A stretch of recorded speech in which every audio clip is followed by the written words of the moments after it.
jireenyi sitti hammaatee wanni ati yaadde tokkollee yoosif milkaa'uu dhabullee abdii hin murin arra guyyaa haaraa fi carraa jireenyaa kan duraanii caalutu siif kenname waan ta'eef guyyaa haaraa arra siif kenname kana keessatti waan duraan siif milkaa'uu didan sirreessuu fi jijjiiruu dandeessaa bar jaalalleen kee yoo silisee deeme fi deebitanii walitti araaramuu yoo ulfaataa ta'ellee jaalalarraa abdii hin muratin sababni isaa inni kute sun keetii miti garuu ati waan dandeessu hunda yaaltee jirta hin danda'amne malee arra guyyaa haaraatu jireenya keetirratti siif dabalame arrarraa jalqabee yoo keessa kee gammachuun guutte fi miira waan dabree sheena'uu kanaaf keessaa qulqulleessite guyyaan arraa kun guyyaa itti nama jaalalaaf siif malus ta'ee waan jireenyaaf si barbaachisu hundaa'uu itti argachuu dandeessu ta'uu mala hojii hojjechaa jirturraa yoo ari'amtes of rakkiftee abdiin murin arraan tana filannoo haaraa fi dalagaa duraan dalagaa jirtu sanarra tan caaltu argachuu dandeessaa bara dhukkubsattee doktooratti deddeebitee yoo hifattellee arra booda garuu abdii hin kutin boruu akka fayyitee daandii jireenyaa haaraa irratti deebitu abdii godhadhu rabbi itti amantu kan doktoorata hundarra jabaa qabdaa bara duuba kun abdii namatti oromoo obboleeyyan gaafa mataa kee jijjiiruuf lafaa kaate kan duratti dura dhaabbatu namootuma naannawaa kee jiranidha hiriyoota keetii fi namoota ati hedduu itti dhiyaatu dabalatee hanga maatii kee ga'utti isin deeggaran gaafa ati kufaatii kaleessa keessa turte keessaa ka'uuf ol harkifattu silaalaniiti sitti qoosan sitti koflaniiti muudii sitti qabatan yoo ati waan hubatte tokko nama hubachiisuuf dubbatte yookaan barreessite hiriyootuma keetu dura si tuffata amma kun maal beekaa nutti iyya nama siin jedhu faatu heddummaata wanni tokko kan sirritti jabeessitee beekuu qabdu obboleessoo kaayyoon kee yookaan wanni ati qabattee lafaa kaatiin tokko yoo nama hin ajaa'ibsiifne yoo waan hin milkooyne fakkaatee namni sitti hin kofalle ati waan haaraa harkaan qabdu beeki waanuma duraan itti jirtuu fi baratamaa ta'e naannessaa jirte jechuudha furmaanni jiru waanuma tokko qofaa quba qabaadhu abbaa fedhes haa ta'u nama dandeettii keessa kee jiru baaftee akka dubbattuuf gufuu sitti ta'u hunda ofirraa fageessi ati sirraa fagaadhu dubartiin goota dubartii keessaa immoo dubartiin biyya arabaa hundarra goota akka carraa ta'e immoo qaanqeen ibiddaa kanarra buutee gubaa ooltu isaanuma ibiddi qaama isaanii laafaa sanirra gaafa bu'e gariin isaanii danda'anii gadiin callisan irra hedduun immoo ulaa cufatanii gara ija isaaniitiin ofirraa dhangalaasan dhukkubbii isaanii nama itti himatayyuu argatanillee ichi jalaa dhumee osoo himatanii himachuu dadhaban yaadni maatii fi biyyaa akka qaanqee ibiddaa namarra buutetti halkaniif guyyaa keessa gaddeemee guba boruu biyyatti galeetiin ijaan arga namni ishiin jettu hedduun ishii duuba addunyaa tanarraa godaanan gadda rabbi siyaasa barsiisuun qaba kophaa ishee kushiinaa arabaa keessatti dabarse maatii xiyyaaf akkana godhee akkas godhee osoo jettu mataa ishiitiif dhagaa bu'uuraa tokko osoo lafan buutiin jiraatti ofii akka shaamatti bayxee namoota biraatiif ibsiti yeroon ammoo takkaa dhaabbattee hin beektu hammeenya araboonni irraan gahan caalaa uumama ofiitiin gaafa akka malee miidhaman agar irra hedduun isaanii mataa ofii caalaa maatii isaanii jijjiiruuf biyyaa ba'an ofii boo'anii maatii fi firee isaanii gammachiisan hedduun isaanii akka sooshaal miidiyaa irratti agarru kanaa miti mootiin ilma namaa dubartiidha jaa oromoon mootiin dubartoota ammoo dubartoota biyya arabaa jiraniin ja'an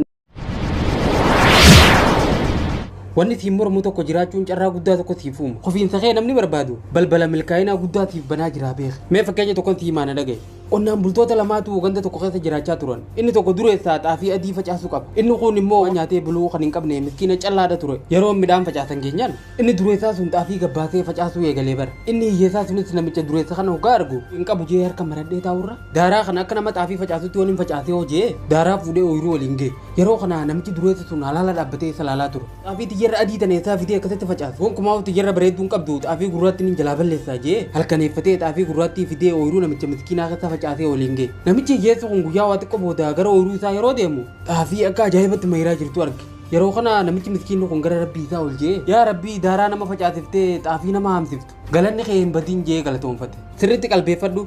waan gubbarraatiif kenname tokko kan balleessuu danda'u humni tokkollee lafa tanarra hin jiru hammeenyi siif yaadame hundinuu furtuu gara sadarkaa milkaa'inatti si geessitu akka taatetti irra hedduun keenya yeroo hulaan takka nutti cufamte hulaa biraa dhadha'uu ni sodaanna addunyaa tanarratti mormii takka malee osoo takkaa hin kufin namni bakka yaade ga'e uumamee hin beeku namoonni irraa sadarkaa guddarra ga'anii agarru kun hundi isaanii gaafa jalqaban akkuma keenya kanatti harka duwwaa turan namoonni irraa biyyiti guutuun harka dhooytee fi akkatti dinqisiifattu kun hundi isaanii gaafa jalqaba tokko ja'anii sillima milkaa'ina isaanii horuu jalqaban mataa isaanii malee namni tokkolleen harka isaaniif rukuteen turre waan tokko eegaluuf nama guddaa ta'uun dirqamaa miti nama guddaa ta'uuf garuu waan tokko eegaluun dirqama hojiin keenya irraa ija namoota hedduu harkisuu dhabuu fi wanni nuti arraan tana haasoynu qalbii namoota hedduu harkisuu dhabuun isaa wanni hojjennuu fi wanni nuti dubbannu faayidaan qabu jechuu miti abjuun keenya namoota birootiif akka mul'atu eeguunis gufuu guddaadha yeroo tokko tokko daandii milkaa'ina keetii yeroo filattu galmi kee namoota birootiif hin mul'atu namoota biroo amansiisuudhaaf dhama'uudha yeroon kee akka sirraan gubanne of eeggadhu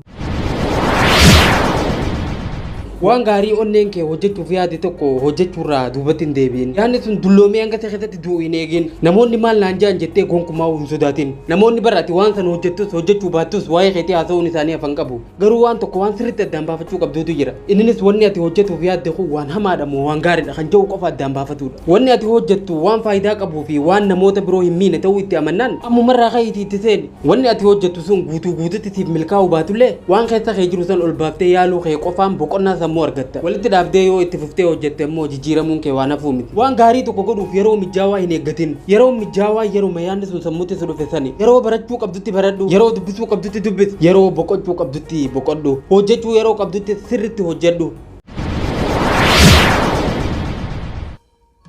jireenya kana keessatti wanni guddaan hanga sirriitti si barbaachisu argachuudha qorichi hanga barbaachisu yoo fudhatan dawaadha hanga barbaachisu lammoo summiidha jireenya keessattis wanni hundi akkasi waanuma fedhallee haa ta'u hanga barbaachisu yoo ta'e nama balleessa waan ta'eef hanga si barbaachisuu fi si fayyadu qofa addaan baasii beek nyaata yeroo nyaattu hanga si barbaachisu qofa nyaattaa beek xiqqoo booda ni quufta waan hunda dhabuun rakkisaa yoo ta'ellee waan hunda argachuunis idaadhaa beek umaa takka beekuu dhabuun duwwummaa yoo ta'ellee waa hunda beekuun ammoo baadha sitti ta'a waan sin barbaachifnee fi sin fayyadne beeytee maal siif godhame ilma namaa jechuun waan salphaa miti beeke gurguruu qofaan daldalaan ta'an bituudhas ni dabalata yoo hin bitin eessaa fidee gurguroo fudhachuu qofaan namni duroomes hin jiru duroomuudhaaf kennuunis barbaachisaadha jireenya kun guutuu kan ta'uu danda'u waan faallaa lama gaafa madaala tokkorra keenyadha qoflaa fi imimmaan dhabaa fi argata gaddaa fi gammachuu kennuu fi fudhachuu walumaa galatti jireenya kun sabbata gaaluu kan halluu garaagaraatiin faayameedha